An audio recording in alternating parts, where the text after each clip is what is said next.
Welcome back to BrainFLoTv. Listen, that documentary that 50 Cent got out there talking about Diddy, I'm not watching it. I'm not watching it, just like how you got a lot of African Americans who are like, I'm not going to Target. Remember when Target got rid of the DEI, their DEI program, diversity inclusion program, and people were like, okay, since they want to do that to us, let's take our money somewhere else. Well, I'm taking my attention somewhere else. I will watch any other documentary except for that one. I'm not watching it. And the reason why I'm not watching it is because I stand in solidarity with Diddy. Yeah, you could take it however you want to. I stand in solidarity with Diddy. I'm letting you know before we even get into this video so you could leave if you one of those people who are so against him that you wanted him to be stripped of all his wealth and spend the rest of his life in prison. You a real hater, by the way, if that's what you are. You know why? Because people like me are old enough to have been here, and we remember seeing Diddy grind all the way up from nothing, right? So who don't know the journey, they might think that man just got his money and got his fame off of shady shit, but he got his money and his fame off of being a ruthless boss. And that's what it takes to get to the top where he's at. 50 wants to be in that position so badly. And their beef goes way back. Their beef goes back to the days when 50 Cent just came out. 50 Cent came into the industry with a song about how to rob, because he was on street shit.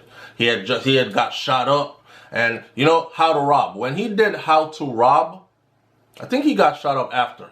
I'm not sure, but I ain't trying to place no timeline on that shit. That ain't what I'm talking about. When he did how to rob, Diddy had made some comments about him, and Diddy was already got his foot in the industry, and he was the man at the moment, right? So for the man at the moment to talk some shit about you, it kind of rubbed 50 the wrong way. It's like, I can't wait to get on, because when I get on, these the people I'm going to get back at. You didn't give me a chance. I was trying to get in. You were talking shit about me. So 50 always held beef. I think Diddy called him like Dusty and said he didn't take too kindly to somebody putting his name in a song about how to rob him and all that other stuff. Anyways, it ain't only about that. It's about something else that I think is just pure simp shit. 50 Cent documentary on Diddy is all access. This limited documentary series is co-produced by Diddy's longtime enemy, director Alexandria Stapleton. This is Diddy's longtime enemy. That video opens, right, with a shaky footage of Diddy 6 days before his indictment on federal charges of racketeering, sex trafficking, transportation to engage in prostitution. Now, the first thing I said to myself is, who sold this footage to them? How did they get this footage? How did they get this footage? Because that looked like lawyer-client confidentiality kind of conversation going on. So, and I know it wasn't the public that was in that room. So somebody in that circle sold that footage to them. But that's the kind of world you live in. You know what I'm saying? Where people will sell, they will sell shit. Even though your own lawyer will videotape you and sell it to the ops if the money is right. And watch your ass go to prison while they stand in court pretending they defending you. Go check out Praz's case. Praz from the Fugees.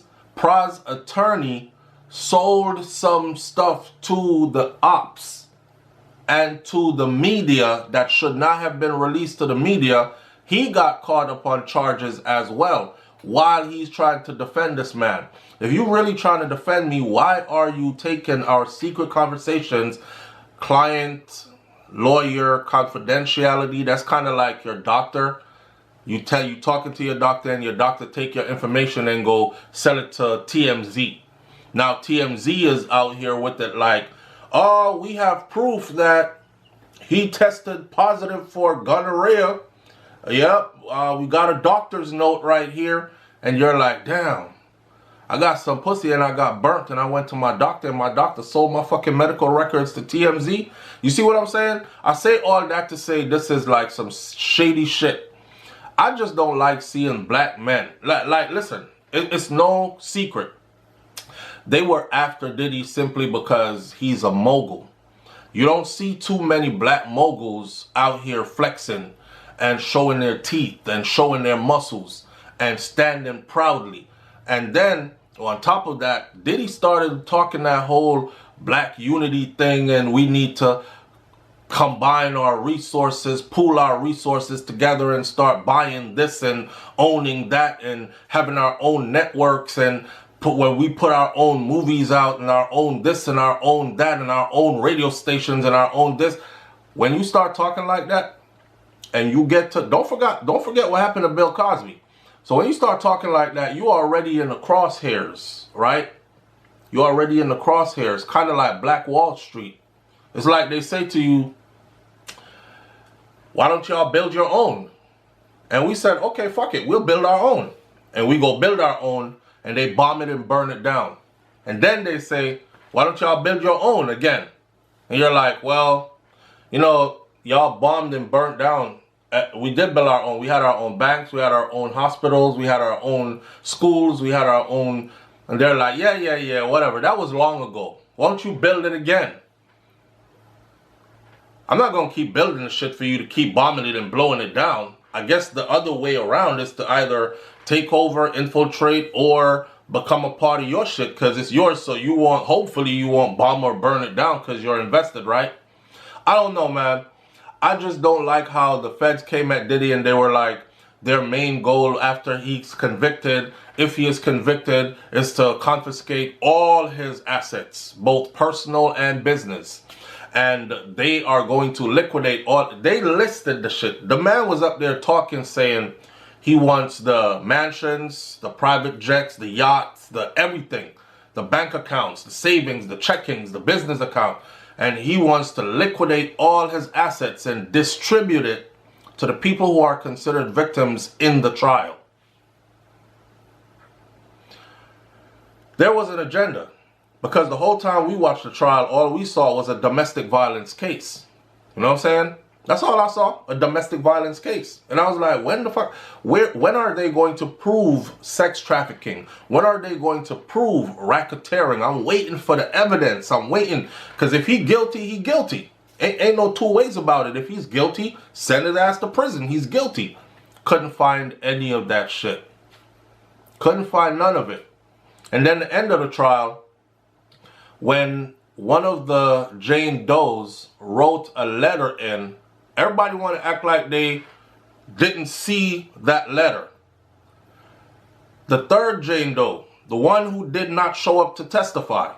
We ain't talk about Cassie, and we haven't talked about 50 Cent's baby mom, who was Jane Doe number 2 yet. The third Jane Doe, who they did not allow to testify, she wrote a letter to the judge before sentencing, to Judge Subramanian.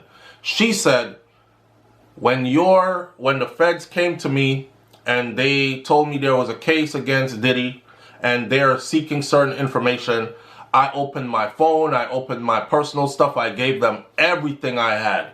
I complied in every way. I was never combative to anything they were doing. I cooperated all along. And I explained to them that I am not a victim. Whatever I did with Sean, I did willingly. I was never a victim, and I have never considered myself to be a victim. I am an adult, and I made adult choices. And I also feel like they are trying to make me feel like I'm a victim to get me to testify against him. They kept on telling me, you're a victim, you're a victim, you're a victim. And I kept telling them, I'm not a victim, I'm not a victim, I'm not a victim. She was slated to testify, right? If you go back to the trial, she was slated to testify. And when the day came for her to testify, they said she won't be testifying. She said in her letter, I told them that when I get to this, I'll testify. I've cooperated with everything else. You want me to come to court? I'm subpoenaed. I'll come and I'll testify. But I'm telling you, when I get up there, I'm going to say the same thing I've said to your face right here.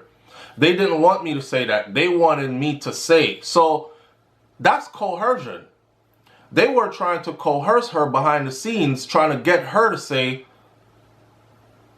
she's a victim. So it sounds good with their narrative. So it will match Cassie's narrative and it will match 50 Cent's baby mom's narrative. We're victims. We didn't know what was going on. We were just manipulated the whole time for all those years. Right? And she was like, I'm not. I'm still going to say the same thing I told you now. I don't feel like a victim. I was never a victim. I never saw myself as a victim. I'm a grown woman who made grown women choices for myself. Right? That's the reason why they did not allow her to testify. Because it would have put a chink in their armor, a crack in their case, and it would have made them look bad. So they only went with the two who were willing to go with how they had coerced them to testify. That's coercion. That alone should get his whole case thrown out. But let's not talk about how they won't throw the case out because they definitely wanted to save face. Let's talk about 50 Cent's baby mama. Because that's why we're doing this video. Because this is about the documentary that 50 Cent got out right now on Diddy. You see your brother in a bind and you think it's a perfect time to run down like a wolf on sheeps and slaughter a sheep and get you some blood in your mouth and get you some sheep meat. You see time for dollars and cents. You see time for money. You know, every time it's time to bring a black man down, there's always another black man who is willing to do it. And that's one of the main reasons why black people can't really rise above a certain level. You could get so high, but then they'll send one of your own, or two of your own, or three of your own. It could be a man or a woman. And we're always ready to help the other side to take us down. So when I look at this documentary, I don't even want to watch it. I don't even want to watch it because I can't support something like that. Now, mind you, this is all about pussy feelings. Yeah, vagina feelings. That's what this is. If you can imagine you as a man, right? You poured into this woman. You got her, you flaunting her to the media. This wasn't a secret relationship. 50 Cent's baby mom and him, they were public. 50, I'm sure, smashed females behind the scenes that he never brought to the public. So for the fact when a celebrity of his caliber brings a woman to public space to say, this is my woman, that's because he has a belief that she will not do anything to embarrass him. So he was so confident, he was so in love. You seen him out there running around on the beach, rolling in the sand, just playful. When you ever seen 50 like that? Just playful, taking pictures of her and all this other stuff like he is her photographer. You so beautiful. You so gorgeous. Oh my God. Hold it right there, babe. You know what I mean? And then she is the mother of his son. The mother of your child, which makes it even more complicated. When a man holds a woman that dear and has introduced her to the public, if you check the timeline, she was fucking with Diddy while she was still with 50 Cent. Yep. She fucked Diddy a couple of times while she was with 50 Cent before she completely stopped fucking 50 Cent and stayed being Diddy's hoe. Or Diddy's little plaything, I would say, right? No disrespect to her. Diddy's plaything. Because the information that came out in the trial about the things that she was willing to do for Diddy. Like, one of the times they talked about how Diddy set up a party for her birthday.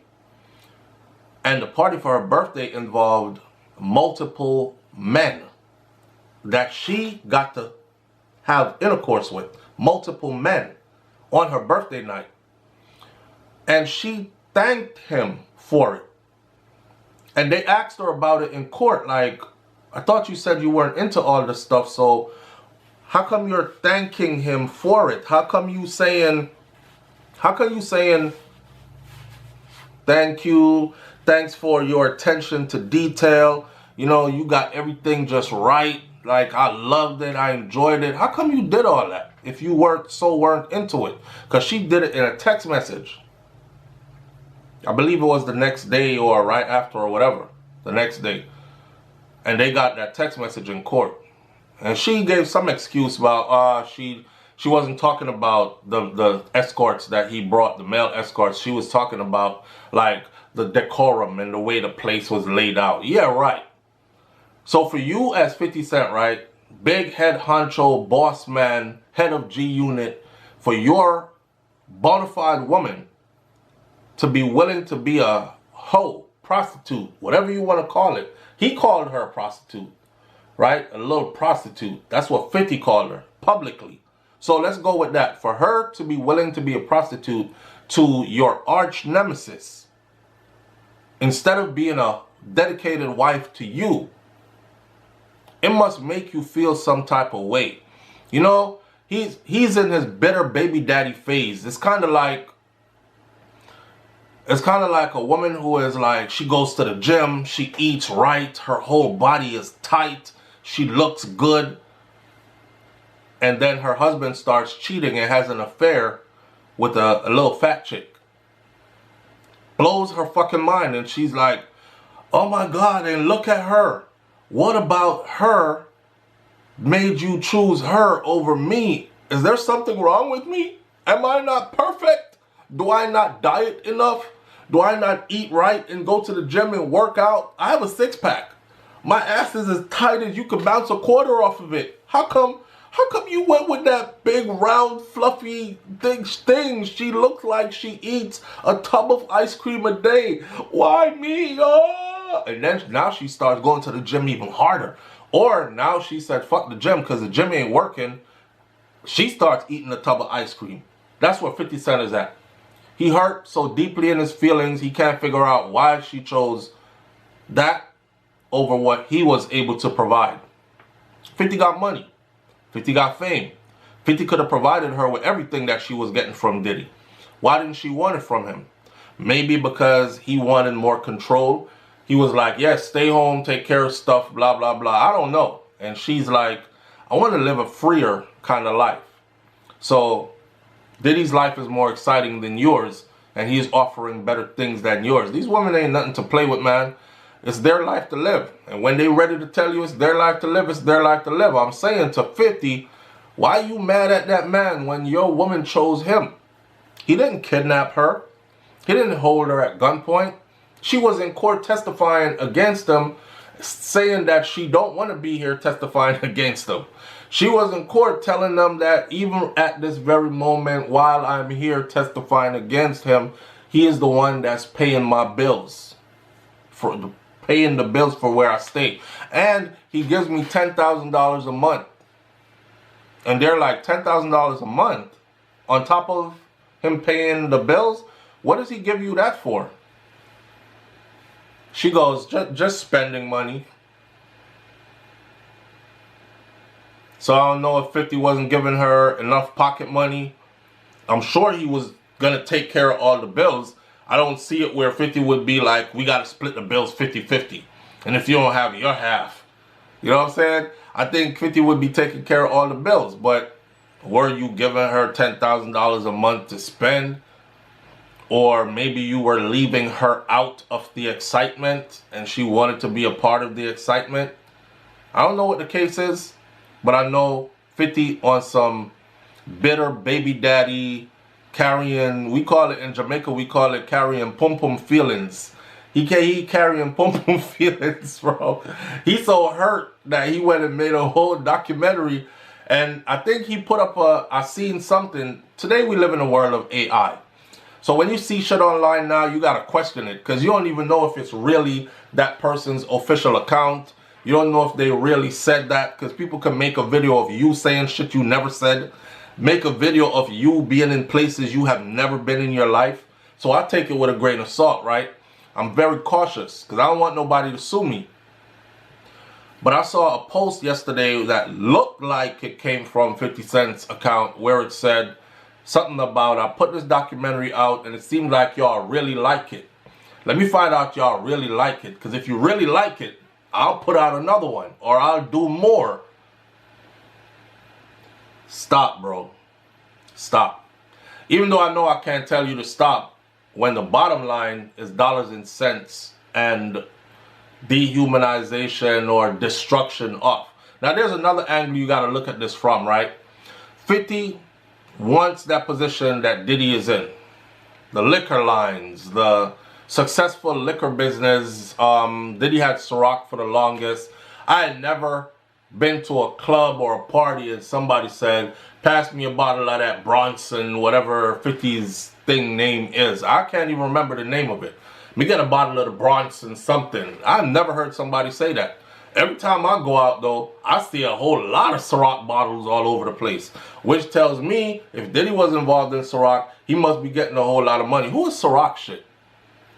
I see Bel Air all over the place, which tells me that Rick Ross is getting a whole lot of money because that's his shit, or he is heavily involved with it. I don't know the details behind the scenes, so I don't say that's his shit, right? Because it could be looking like his in front of the camera when he the mascot for it, and they cut him a fat check behind the scenes, but it belongs to somebody else. So I say it looks like it's his, right? Right. But I've never seen nobody say, give me a bottle of the Bronson something. So 50 wants that. He wants to be that guy. He wants his liquors and his drinks or whatever to be just like the popularity of Ciroc. He wants G-Unit to be successful like Bad Boy. He wants I don't know what else. He wants to be a mogul. G-Unit clothing line and apparel. That's kind of like comparing that to Sean John. Sean John in his heyday, everybody had some Sean John. You know, G-Unit didn't really make it that big as Sean John clothing line. And it is said that Diddy just bought back all his rights to, I don't know how true it is again, all his rights to and all his stuff for Sean John, and he was getting ready to resurrect and redo Sean John again. We'll see how that goes. I'm not watching that documentary. I don't want to see it. I think 50 could put better things out. Listen, I watch everything else that 50 Cent is involved in. I watch Raising Kanan. I watch, you name all of them. Power Book, this, that, the other. I'm watching all of them, right? The one with Big Meech, BMF. I'm watching all those. This is what I want 50 to do. Concentrate on making them series that you keep putting out and cutting them shit short and suddenly. Concentrate on making them longer with better endings. Because we be up there mad as a motherfucker. We watching that shit and we're like, yeah, let's see what happened the next one. And somebody goes, there ain't no next one. 50 said that's it. That's the last one. That's the last one. You be wanting to punch a hole in the TV. You like, that's the last one. Then I realize it's my TV and it won't hurt them, so I don't punch no holes in it. But concentrate on that because you're doing super good in that. And I'm sure you're getting a huge bag off of those. You know what I mean? Do that. But I ain't watching it. Leave your comments. I'll catch you on the next video. It's BrainFLoTv.